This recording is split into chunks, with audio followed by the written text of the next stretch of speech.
Good day everyone, today I'm excited to introduce to you the lymphatic system. This system plays a crucial role in keeping our bodies healthy. So, the lymphatic system.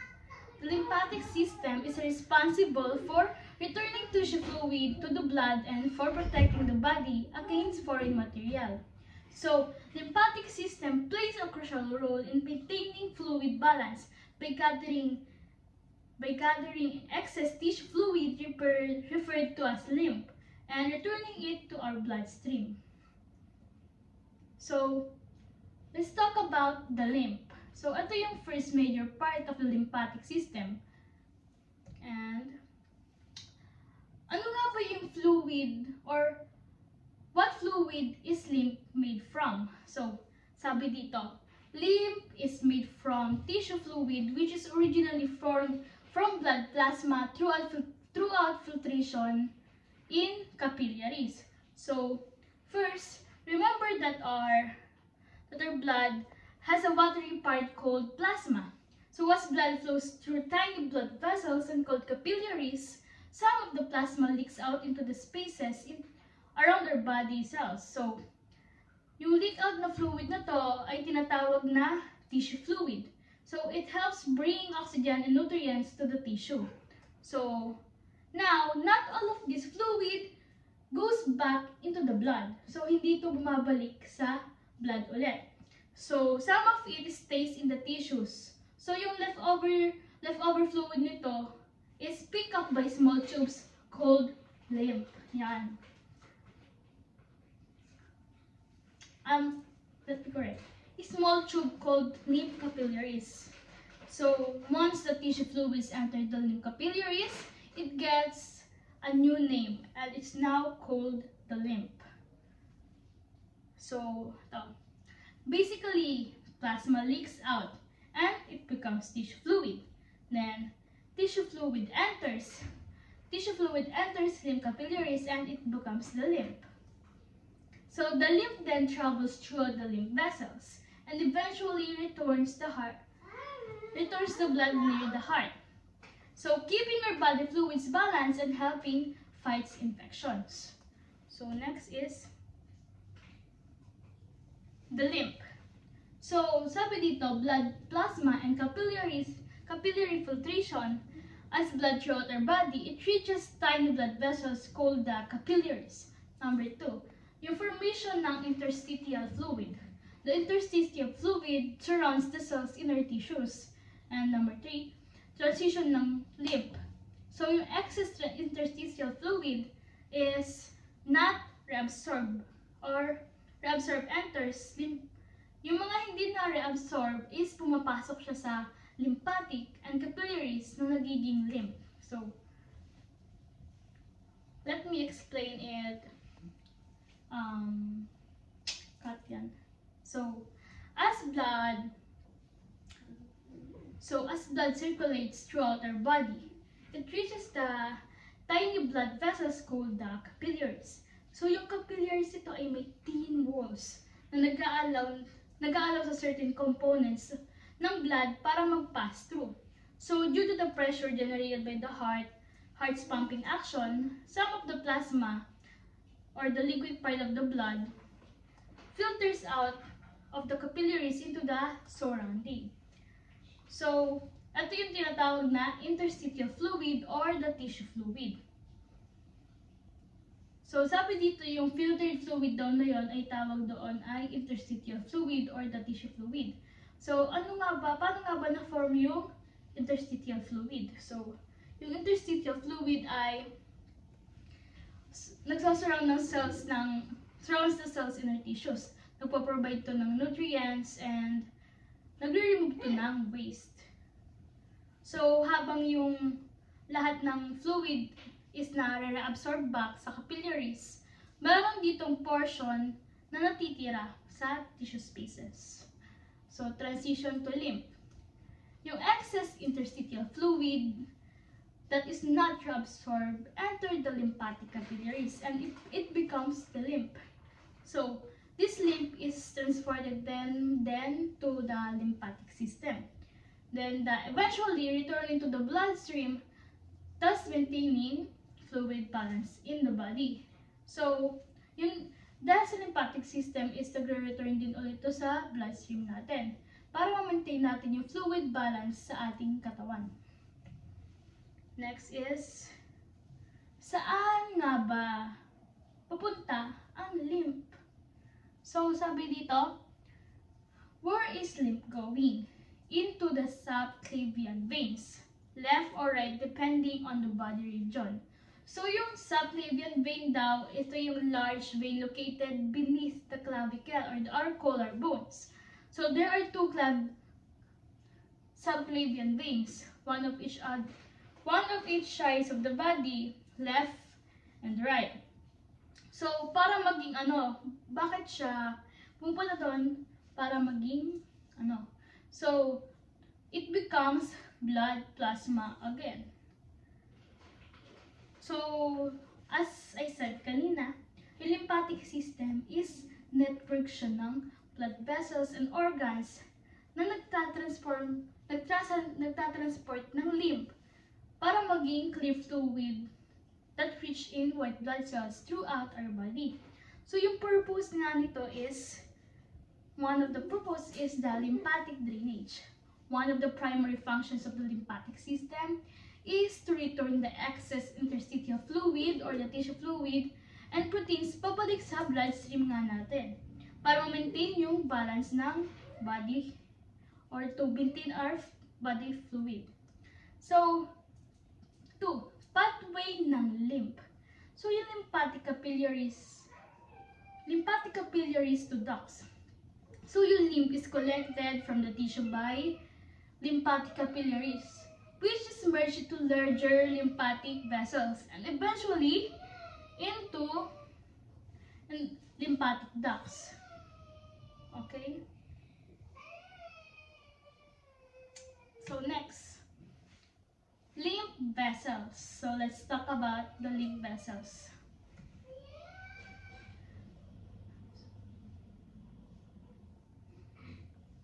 So, what is the lymph vessels?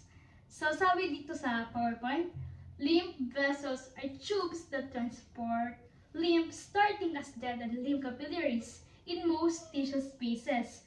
So, they collect excess tissue fluid and proteins and eventually return this fluid to the bloodstream. So, lymphatic vessels are vital components of our body's circulatory and immune systems, responsible for maintaining fluid balance and defending against infections.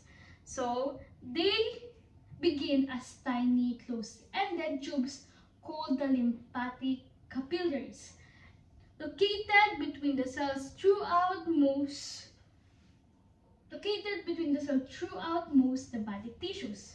So, atong capillaries dito is nagko-collect siya ng excess interstitial fluid. So, yung fluid na to, this fluid that has leaked from blood capillaries into the surrounding tissues and proteins that cannot be absorbed directly into the bloodstream. Yan. So, once this fluid enters the lymphatic capillaries, it is called lymph. So, once na napunta ang fluid na yon sa lymphatic capillaries na to, ay tinatawag na siyang lymph.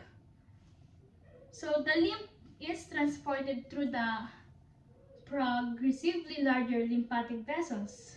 Like yun.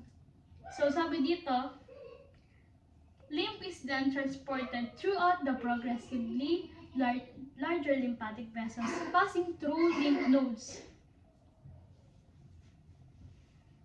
Cut na ngayon. Cut. So, what is the lymph? So, what is the lymph capillaries?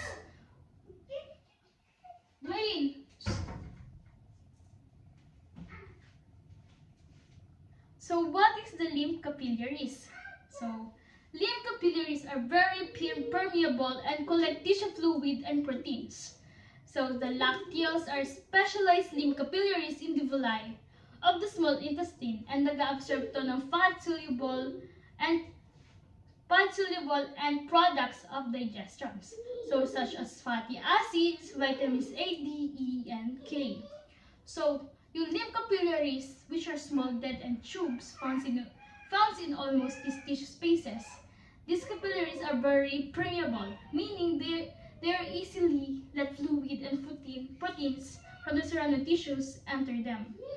Then, a special type of these capillaries called lacteals are found in the villi of the small intestine. So their job is to absorb fat-soluble nutrients from digestion like fatty acids and vitamin E, A, D, and K. Sabi sa PowerPoint dito. So,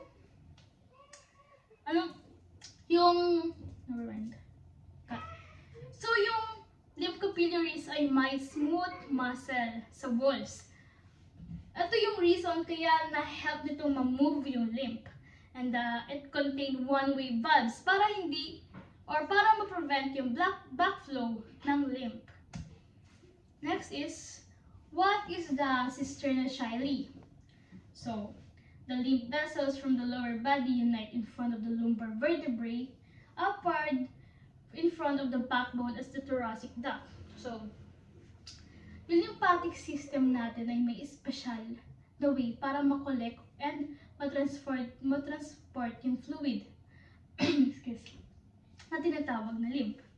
So now, the lower part of our body, like our legs and lower abdomen, has its own set of lymph cells. So these vessels carry the lymph upward.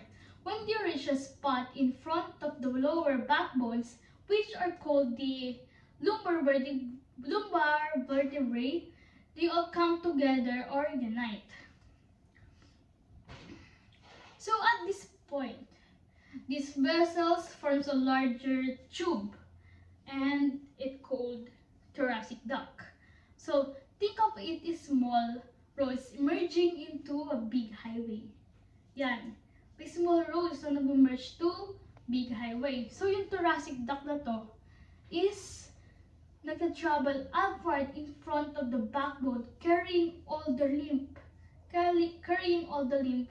from the lower body. So this thoracic duct is important. So bakit nga ba important yung thoracic duct?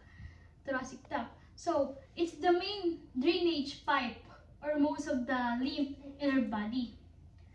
Yan. Most drainage pipe for most of the lymph in our body. So eventually it empties the lymph into the bloodstream near the left subclavian vein, just below the collarbone. Ano ba?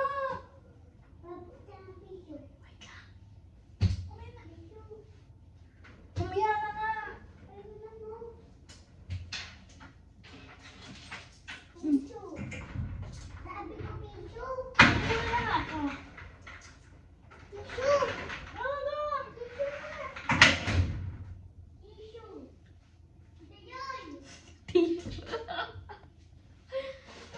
Lord, Diyos ko po. Walang piso. Ano ba kailangan mo? Nagpapasi ka lang sa video ko eh. Kanina ka pa. No?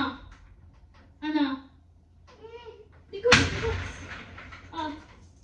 Susubong na kita sa mama mo ya. Hindi na ako nakatapos.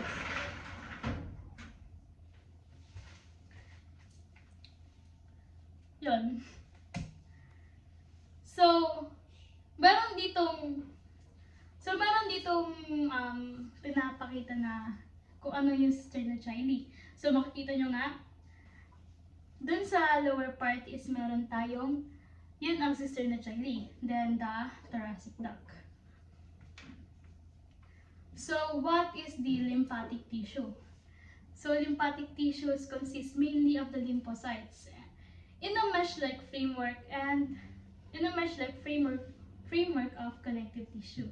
So, may various numbers of stem cells na nandito. So, what is the lymph nodes and nodules. So, lymph nodes and nodules are masses of lymphatic tissue. So, nodes are usually larger.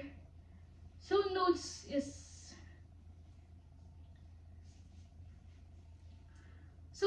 are usually larger, 10 to 20 millimeter in length, and are encapsulated. Yung nodules naman is nag-range from a fraction of a millimeter to a several millimeters in length and do not have capsules. So, what is lymph nodes? Found in the groups along the pathways of the lymph vessels and lymph flows through these nodes of its way to the subclavian veins. So, lymph enters a node through several afferent lymph vessels and lymph through one or two efferent lymph vessels. So, yung lymph nodes ay parang small bean-shaped structures. Ito yung nahahanap or nakikita along the path of the lymphatic vessels. So you can think of them as like security checkpoints along the route of the lymph travels. So these nodes are especially found in areas like your neck, armpits, and groins. So as lymph travels through the lymphatic vessels, it passes through these nodes before it eventually reaches the bloodstream through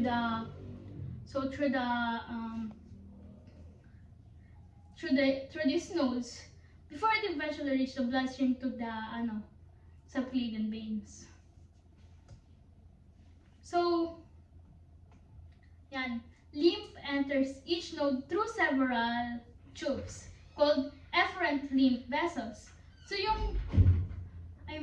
afferent lymph vessels. So yung afferent means going toward the node. Inside the node, the lymph is filtered.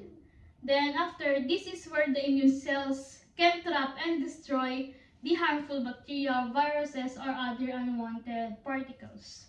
So after being cleaned, the lymph leaves the node through one or two efferent vessels. So yung efferent means going away from the node. Yan. So from there, the lymph continues its journey toward the heart. So to sum it up, the lymph nodes act like filters, protecting us by checking and cleaning the lymph before it returns to the blood. Next slide. So, sabi nga dito, as lymph passes through a lymph node, bacteria and other foreign materials are phagocytized by fixed or stationary macrophages. So, plasma cells develop from B lymphocytes exposed to pathogens in the lymph and produce the antibodies. So, meron tayong group ng lymph nodes. First, the cervical neck. Ito masyado itong madalas na nangyayari sa atin, lalo na pag may ubo tayo or sipon, or pwedeng lagnat, or pag namamagay yung tonsils natin. Parang nagkakaroon tayo ng bukol dito, or kadalasan itong tinatawag na kulane. So, the cervical nodes are parang small bean-shaped structure. Ito nga is located sa neck, acting as filters in the lymphatic system. So, next, the axillary armpit. So, parang naranasan na rin to pag tayo ay may lagnat, biglang parang may masakit tayo sa part na to. Yan.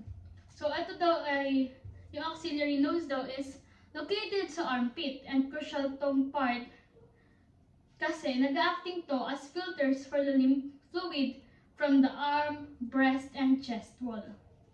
Yun, super halaga pala ng axillary din. Then the next is inguinal. So, ito nga is sa groin area natin. Ito. One of the sample of the cervical neck is this. One of the example of the cervical nodes is this. Lymph nodules. Ito yung small masses ng lymphatic tissue. So, ito yung beneath the epithelium and the all mucous membrane.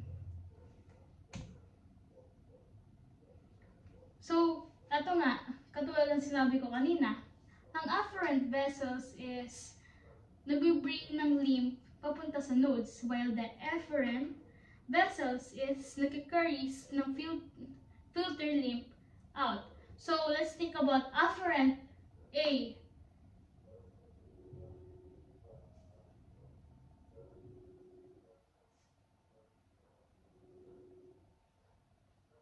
Never mind. So, cortex contains lymphocytes. So, next is the plasma cells. It produces antibodies para malabanan ang antigen. Next is macrophages and neutrophils. Ito yung nagde-destroy ng pathogens. So, meron tayong mga pangalan ng mga lymph nodules. So, sa pharynx natin, meron tayong sa tonsils. So sa pharynx natin, meron tayong tonsils. So, sa lateral walls ng pharynx natin, meron tayong palatine tonsils. O sa posterior wall naman natin, meron tayong adenoid or pharyngeal tonsil. Well, sa tongue natin, meron tayong lingual tonsil. So, yung tonsil is the common pathway for food and air for the pathogens they contain. So, sa tonsillectomy naman, ito yung surgical way para ma-remove yung palatine tonsils and the adenoid. So, lymph nodules of the small intestine are called the Peyer's patch or Peyer's patch yan. Yung ano nga ba yung kahalagahan ng Peyer's patch? Sabi dito, absorption of nutrients happen in small intestine. Yan. Yung foreign proteins and peptides in foods are absorbed as well. And they are picked up by the roaming dendritic cells and brought to lymphocytes and in the nearest lymph nodule. So, meron tayong tinatawag na Hodgkin disease or common known as the lymphoma. So, ito ay isang malignant disorder ng lymph node. Yung symptoms dito is swollen, painless lymph nodes. Often, nangyayari ito sa neck natin. Fatigue, fever, and weight loss. Yung treatment dito is chemotherapy, radiation, or pwedeng both. While yung prognosis naman dito is often curable with early diagnosis. So, let's talk about the spleen. So, what is the spleen? So, ito ay located sa left quadrant of the abdominal cavity, just below our diaphragm behind the stomach. So, ano nga ba yung function ng spleen after birth? Yung function nito is to produce plasma cells that makes antibodies. So, phagocytosize. Yung phagocytosize nito, yung old red blood cell and yung pathogens. Yung stores platelets ay nagre-remove ng old ones. The spleen is not vital. Other organs can take over the functions as it removed. So, sabi dito, yung spleen daw is not a vital organ. Pwede yung ibang organ yung umako ng function nito. Next is, let's talk about the thymus. So, thymus is located inferior to our thyroid gland. Here, I guess. So, in the fetus and infant, the thymus is large and extends beneath the sternum. So, with increasing age, the thymus shrinks and relatively little thymus tissue is found in adults, though it's still active. So, sabi dito, yung fetus and infant daw is meron siyang large and extend beneath. Yung thymus niya is large. Well, habang tumatanda tayo or nag-i-increase yung age natin, yung thymus natin is nag-shrink. So, thymus. The stem cells of the thymus produce the T lymphocytes or the T cells. So thymic hormones are necessary for what may be called the immunological competence. So meron tayong tinatawag na self-recognition. It is the ability to distinguish that the cells belong in the body from those that do not. So self-recognitions mean that your body defense system or your immune system can tell the difference between your own cells and foreign cells. Yan. Yung mga hindi belong, nadedetect agad nila like bacteria or viruses. So, T cells react with the cell membrane or the cell proteins on the cell of the thymus and learn them. T cells will accept all present cells as belonging. Yung meron tayong tinatawag din na self-tolerance. It is the ability not to react to the proteins and other organic molecules or cell produce. So, meron tayong tinatawag na immunity. Let's talk about immunity. So, immunity may be defined as the ability to destroy the pathogens or other foreign materials and to prevent further cases of certain infectious disease. So, antigens are chemical markers that identify cells' immunity has two main components. Meron to two main components, the innate immunity and the adaptive immunity. So, immunity is the body's ability to fight harm. So, the immunity, wait.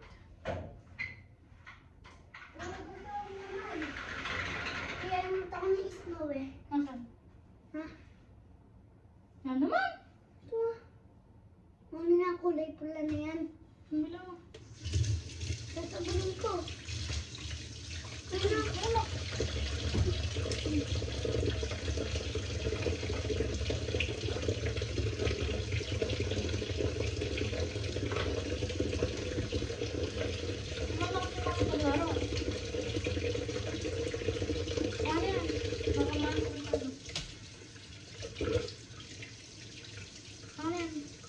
Magpalit na ka na doon.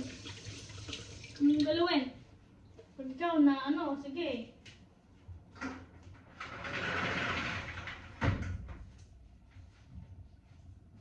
So, immunity is the body's ability to fight the harmful invaders like the bacteria and the viruses. So, it not only destroys these invaders but also remembers them and remembers them to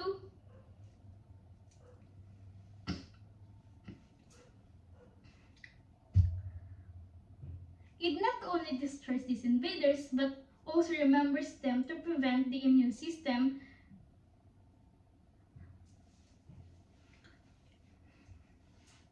it not only destroys the invaders it not only destroys these invaders but also remembers them to prevent the future infections. So, the immune system identifies these threats by recognizing antigens, which are chemical markers on cell.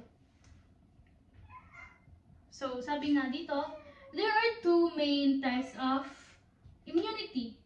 Innate immunity is the natural, fast-acting defense system present at the birth responding to an invader, while the adaptive immunity naman is developed through the exposure to disease or vaccines. Learning to recognize and remember specific antigens for quicker future responses. So, in summary, the immunity protects the body using both rapid general responses and memory-based responses. So, more info about the innate immunity. Innate immunity called non-specific. It doesn't create memory. And its responses are always the same regardless of the target. So, several aspects is anatomic and physiological barriers or the phagocytes.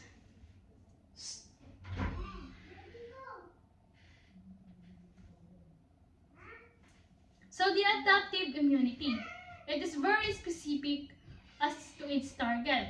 May involve antibodies, it does not create memory, and it may become more efficient. So it will be discussed more to